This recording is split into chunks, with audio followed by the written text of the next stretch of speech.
Hi guys. So on the last video, we we put together a very simple circuit which included a microcontroller. In my case, it was a Teensy and an LED circuit, and we basically used code to program the microcontroller to control the LED to blink a certain amount of times in a second. Now, we understood that while very pretty, it wasn't very practical trying to change the rate of blink because we always had to go back to the code, change the code, and then re-upload. And that was quite time consuming and it's not very practical. Um, it's it's nice for proof of concept, but for practicality, you want to be able to change the blink delay by yourself without a computer. So if we were to unplug the microcontroller and attach it to the power source, even without having a computer around, we should be able to control the blink delay. So we are going to make some minor modifications to our circuit. Now, just to clarify some certain things, the blue box here, that is a resistor, and that has a value of about 220 ohms as we measured. This green circuit here, circle here, is a green LED. It can be any LED you want. It's a green LED. And here's our black microcontroller.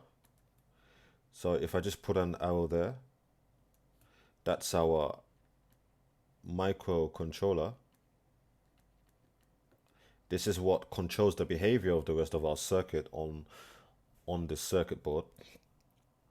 And as we saw in the schematic, on the top right corner of the microcontroller, this is our V in, and that has a range of, if I recall correctly, 3.6 volts to 6 volts. And we have our ground, which is the standard circuit symbol, three parallel lines like that. And we have voltage in along this red strip and ground along this blue strip. To be fair, I typically prefer to have voltage in on the opposing strip over here and ground there, but you can do it any way you like. And this pin here, currently we have this pin as number 23, I believe. Yes, pin number 23. That pin there is pin 23, and this is what we use to point to in the Arduino ICE when we were writing our code. So we basically gave instructions to the microcontroller to do stuff on pin 23, basically make this LED blink the way we want. The modification that we're going to do is that we are going to introduce a new circuit component, and this circuit component is called a potentiometer. Now, a potentiometer, it has the circuit symbol that. So this is the typical circuit symbol for a resistor, but this arrow basically indicates that we can choose the resistance. Now the potentiometer is going to have 3 pins, and I'm going to put one pin here, as in just to show you guys. Now, one pin is obviously towards ground. One pin is towards ground. The other pin is where it gets its voltage from. So remember in the last video, I told you that even though we were going to plug voltage in onto the red strip, we weren't going to use it right then. We're going to use it now. So one of the pins is going to go straight to voltage in, and this pin is going to be at ground. And this LED also has a pin at ground. Now, the third pin is going to be the analog input pin. And on our schematic on my schematic of the Teensy, the analog inputs are down here somewhere. So I'm just going to denote one pin there, and I'm going to call that pin A0. That basically stands for pin analog 0. That doesn't actually look like a 0. Just do that properly. Pin analog 0. So I'm going to connect the third pin of the potentiometer to this analog input, and I'm just looking for a color to use. Let me just use green. So I'm going to use a jumper wire, and I'm going to have that go to that pin there. Now we are going to program. We're going to modify the code and program the microcontroller such that when we tune this potentiometer, we end up varying the blink delay on the actual LED. So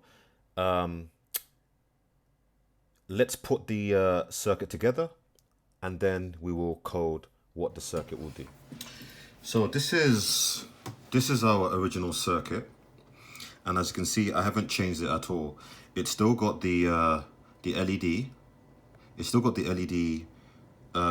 One pin is going to ground. The other pin is connected in series with this resistor, which eventually ends up at pin 23, which is a pulse width modulated output pin number 23.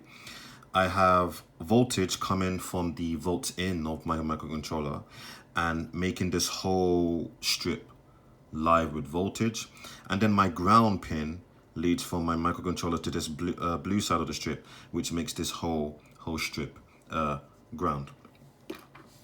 So the modification that we're going to make is using this potentiometer. So a potentiometer is actually a very simple component. It's really just a fancy variable resistor, right? And what it has is that there's a wire strip in here, and as you turn this knob, you basically change the position of the connection inside the potentiometer, which links these pins to the actual wire strip inside. You can't see the wire strip inside because obviously if it was exposed to the atmosphere, it would erode quite quickly and it would break the potentiometer. But the wire strip is hidden inside. So turning this knob basically changes how much of that wire strip we are in contact with. When it's on its full range, we have enough wire strips so that we have a total resistance of 10,000 ohms. When we turn all the way in the other direction, we have so little wire strip that it's either 0 or close to 0 or something like that. I don't quite know the lower limit of the of this potentiometer, but the upper limit is 10,000 ohms. So this is classified as a 10,000 ohm potentiometer. So what I'm going to do is that I'm just going to plug this potentiometer fully on the circuit board here. Okay, so I've plugged it in there. Now these two pins, one pin will go to ground, the other pin will go to live. This pin here, this pin will be our analog input. So first of all, let's connect these two pins to ground and live. So I'm going to use a white jumper wire for ground, and I've already looked at the schematic of the potentiometer, and the ground pin is the rightmost pin. So I'm going to connect that to ground as so. And I'm going to use a blue jumper wire to connect it to live. And that's the leftmost pin. And I'm going to connect that to live as so. So this is how it should look so far. Last but not least, we're going to have a look at our schematic again. Well, my schematic. And it says here that Well, in fact, all of these can be analog inputs. All of these can be analog inputs as shown by the A. But I'm gonna choose pin 14 as my analog input. So that means I'm gonna plug a jumper wire from the potentiometer's pin there, from the potentiometer's pin there to this pin on the Teensy right in the middle there, like exactly at the center point of my finger. So let's do that. Plug that there, and then wind it all the way to here, and that should be pin number 14. And that's the modification that we will make to our circuit. Basically, all we've done is plug a potentiometer into the circuit. Let's give some instructions to the potentiometer now to manually control the blink even without uploading new code onto the microcontroller.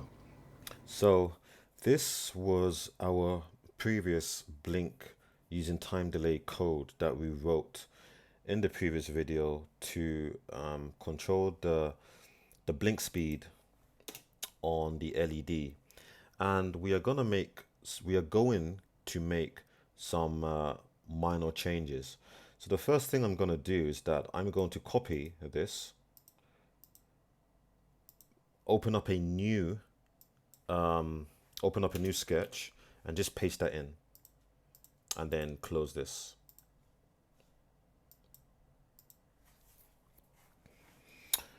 And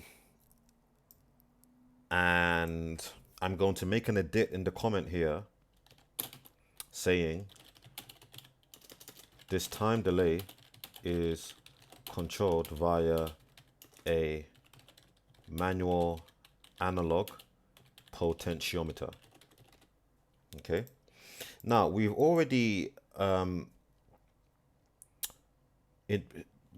quote unquote initialized the green LED here. The actual initialization happens here. This is you don't actually need to do this. You can actually just put a pin number right here. You don't actually need to put green LED here. You can literally just put 23 or int 23, whichever output. But I like to give every single constant and every single variable a meaningful name. That is why I do a pre-initialization here. I'm also going to pre-initialize the potentiometer, and I'm going to give it a meaningful name. I'm just going to call it potentiometer. Now, currently, this potentiometer, as you saw, is plugged onto pin A0. It's plugged onto pin A0. Now, the reason why I'm using A0 rather than pin 14 is because from what little I know, and I say little very tenuously because, you know, since I use these on and off at work, I know a bit more than I'm letting on, but teaching it's a different thing. So from what little I know, the numbers are meant to be outputs, whereas when you state a letter plus a number, it's meant to be an input. Or that's the convention that I've learned to deal with. Okay, so here's me naming pin A0 as the potentiometer input, and I follow the same thing here where I define a second pin mode. The pin is called potentiometer, but rather than be an output, it's actually an input. So I have to use the keyword input.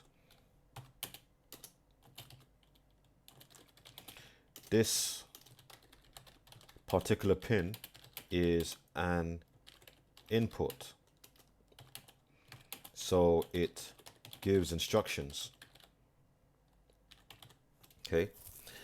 Another thing I need to do is that I need to initialize a serial.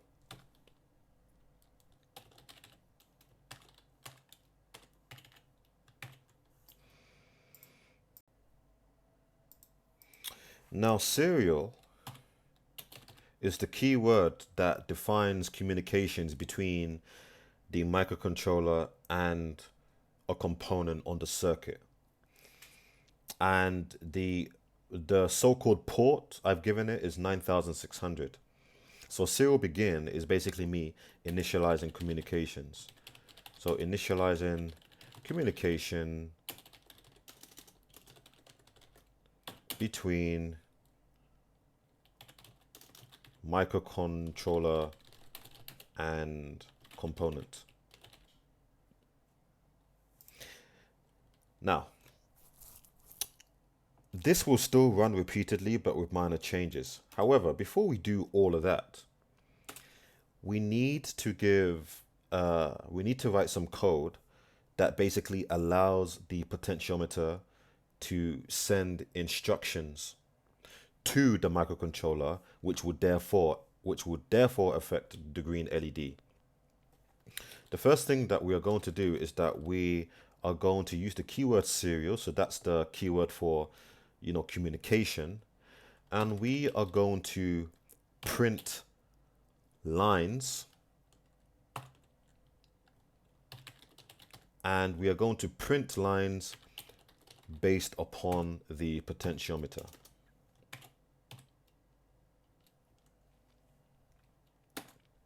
The second thing that we're going to do is that we are going to initialize another variable.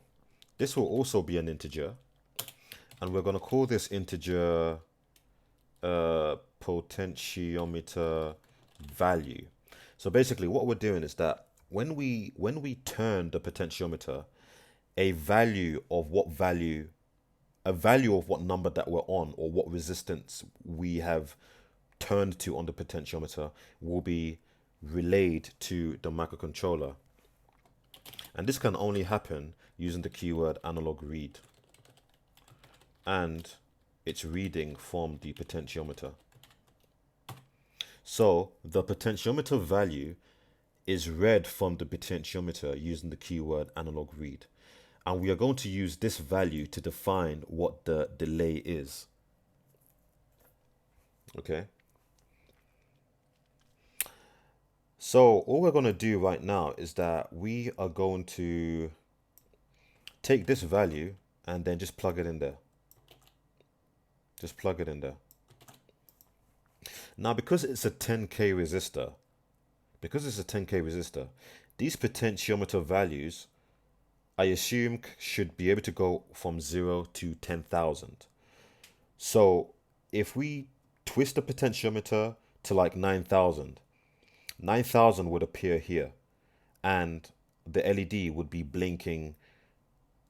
It would take like 9,000 times to blink, or it would have a time delay of 9,000, which is very slow. Like it would take 9 seconds to blink, or something relative to that. I'm not too sure of the exact values. We can write some more code to actually print what those values would be, but I'm not going to do that right now. I just want to make things blink. So the last steps that we're going to do is that we're going to verify, and I'm going to call this blink potentiometer 2. Save. So the verify code should look for any errors or tell me if the code is good. Is it all good?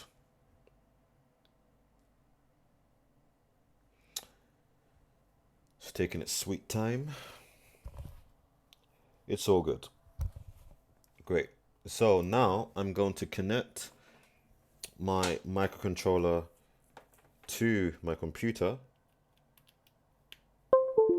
You heard that. And I'm going to upload the code.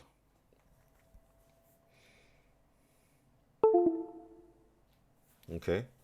So no longer do we need to use the code to change the code and have the code define how fast it can blink. We can simply use the potentiometer. And this, guys, is the finished product. So as you can see, I've got the potentiometer on a setting where it's blinking quite fast.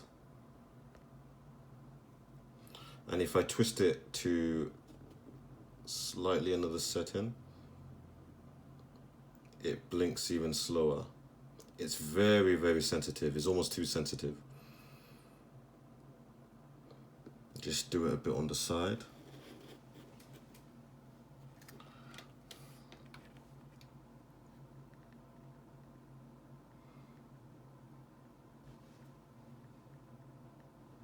And it's blinking so fast that it looks like it's on all the time. And then back again.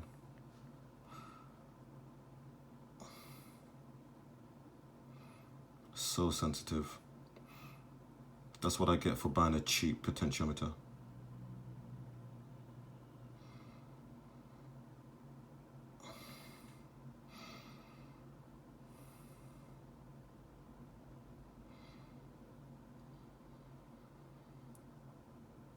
There we are.